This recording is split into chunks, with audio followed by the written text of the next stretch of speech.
c'est Vega et bienvenue pour cette petite review de l'épisode 95 de Boruto. Alors oui, on approche des 100 épisodes et il faut constater que on a encore du fillers. Et du fillers, on va encore bouffer sûrement un moment. Alors oui, je sais qu'on a eu qu'une seule adaptation du manga Boruto, enfin un seul arc du manga Boruto en animé, mais bon, on a eu quand même des choses assez canons, comme par exemple les romans Shinden là qui sont adaptés, ou encore même malgré tout les romans Boruto. Donc en fait l'anime des fois canonise des choses qui se passent du coup en roman. Ou on a aussi le manga de Naruto Gaiden qui a été aussi adapté au tout début de Boruto, enfin dans les épisodes 20 à peu près. Mais ça fait quand même beaucoup de HS pour une série, donc qui n'avance pas, puisque l'intrigue ne peut pas avancer, puisque le manga avance en intrigue. Et je devrais faire une review du coup sur le dernier chapitre, le 32 il me semble.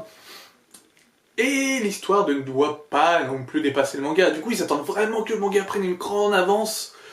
Et pour le moment, l'anime, du coup, il patauge. Bon, la semaine prochaine, normalement, c'est du Shikamaru Shinden, je pense. Enfin, c'était ce qui était prévu, mais ils avaient décidé de non, voilà, on va le couper. Et on va mettre un fillers. Un fillers qui était, nul, en fait, nul. Mida, Wasabi et Sumire, du coup, dans le groupe de Hanabi, font une mission d'escorte, tout ce qu'il y a de plus banal, tout ce qu'il y a de plus simple. Et ils se font attaquer par des ninjas. Et ils ont du mal. Je veux dire, les ninjas qui sont assez adultes, ils ont sûrement plus de force que des genin. Ils rivalisent avec des genin quand même. Hanabi, qui est censé du coup être Junin, je pense, même je suis presque sûr maintenant, a du mal. Mais t'es une Junin. Kakashi, il les aurait matés en 2-3 secondes. Bah ouais, non mais... La cohérence, je veux dire, vous êtes nul ou à ce point-là ou quoi? Konoha, c'est comme Iwa, c'était n'importe quoi. Je veux dire, le Kage il s'est fait kidnapper en 2-3 secondes, tout le monde peut faire un coup d'état à cette limite-là. Tous les genin de Konoha, s'ils veulent le faire, ils font un coup d'état. Ils deviennent tous Kage des autres pays. Enfin bref, du coup, ça se passe pas trop bien, leur mission, et Namida est très émotive, et quand elle pleure, elle émet un puissant cri à la Black Canary, qui du coup, assomme un peu les ennemis, enfin même assomme littéralement les ennemis, et les rend sourds. Et elle a décidé du coup de plus impacter son équipe avec ses émotions en décidant de s'entraîner. Tout ça grâce à une phrase, ou à cause plutôt, à vous de voir, de Mitsuki. Mitsuki en disant si ça continue comme ça, tu risques de blesser tes coéquipiers. Il n'a pas tout à fait tort. Et du coup, elle décide de s'entraîner au Suiton. Avec des exercices un peu de fou à Nabi. D'ailleurs, on a Sumire qui dit à Nabi que les Yuga étaient un des clans les plus puissants à l'époque. Voire même le clan, il me semble qu'elle a dit le clan, alors qu'il me semble que c'était le clan Uchiwa, et elle a fait c'était une autre époque. Oui. Alors, en même temps, si on voit du coup les Yuga actuels, effectivement, c'était une autre époque, oui. Donc voilà, mais c'est quand même assez bizarre que ce sont les Yuga qui disent que c'était le clan le plus fort. Il me semble que c'était vraiment les Uchiwa qui étaient vraiment le clan des génies, même si les Yuga étaient considérés comme des génies aussi. Mais j'ai un doute sur...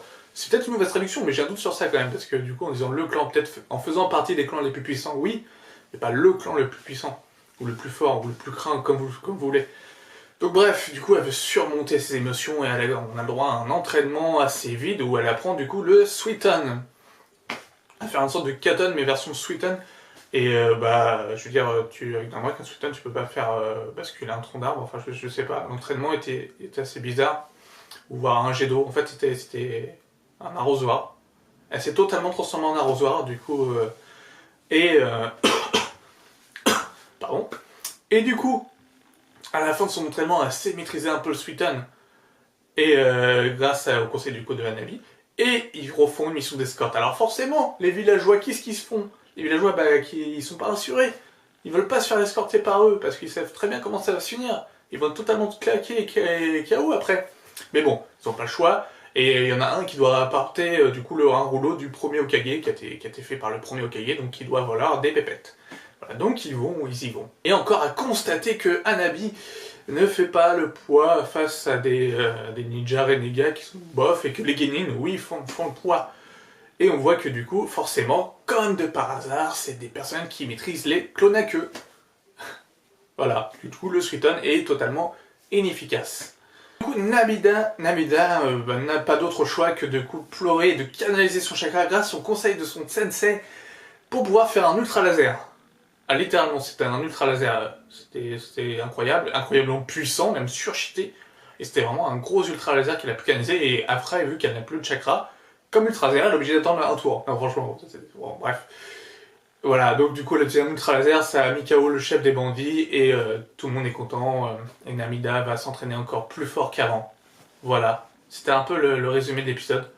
Et bah franchement, c'est un épisode filler, tu vois, c'est sympa, franchement, c'est sympa entre quelques épisodes importants. Bon là, tu me dire, là, il y a eu Naruto Shinden, c'était sympa. Là, c'est moyen, et puis on aura Shikamaru Shinden, je pense que si... je pense qu'il y aura peut-être encore un fil entre Shikamaru Shinden et Sasuke Shinden. Mais voilà, merde, on va attendre 100 épisodes, on critique beaucoup Dragon Ball Super, mais ça je pense que j'en parlerai sûrement à l'épisode 100 de Boruto, pour faire un petit topo des 100 épisodes de Boruto. On critique beaucoup et on parle beaucoup de Dragon Ball Super, etc. avec ces épisodes. Et bah franchement, bon, Dragon Ball Super, ils avaient une trame, ils savaient où ils allaient avec l'histoire, et on avait l'histoire, même si on l'avait pas en manga, du coup le manga est beaucoup plus rushé que l'animé. Mais au moins, avec l'anime, on avait la trame principale, on avait beaucoup moins de filler. Voilà, parce que là, Boruto, ça se termine en combien de temps? Ça va faire 700 épisodes comme Naruto, et donc 500 épisodes de filler. C'est pire que Naruto. Enfin, pour le moment, c'est pire que Naruto. Donc voilà, n'hésitez pas à mettre un petit pouce en l'air si vous avez aimé cette review, ou pas. Et à me dire ce que vous en avez pensé de cet épisode. Est-ce que vous avez aimé ce petit trio, qui est du coup Wasabi, Namida et Sumire? Et par exemple, si vous aimez par exemple ce genre de développement de personnages, même qui, pour moi, je trouve qu'il est quand même vachement plat. Mais si vous avez kiffé, bah, n'hésitez pas aussi à me le dire, ou à me donner votre avis sur ces épisodes, ou même sur les futurs épisodes qu'il pourrait y avoir après, du coup, le Sasuke Shinden, donc on va dire dans une 9 semaines à peu près. Encore, on a le temps encore, avant que la canonisation du manga reprenne. Donc voilà, sur ce, portez-vous bien, je vous dis à une prochaine. Ciao.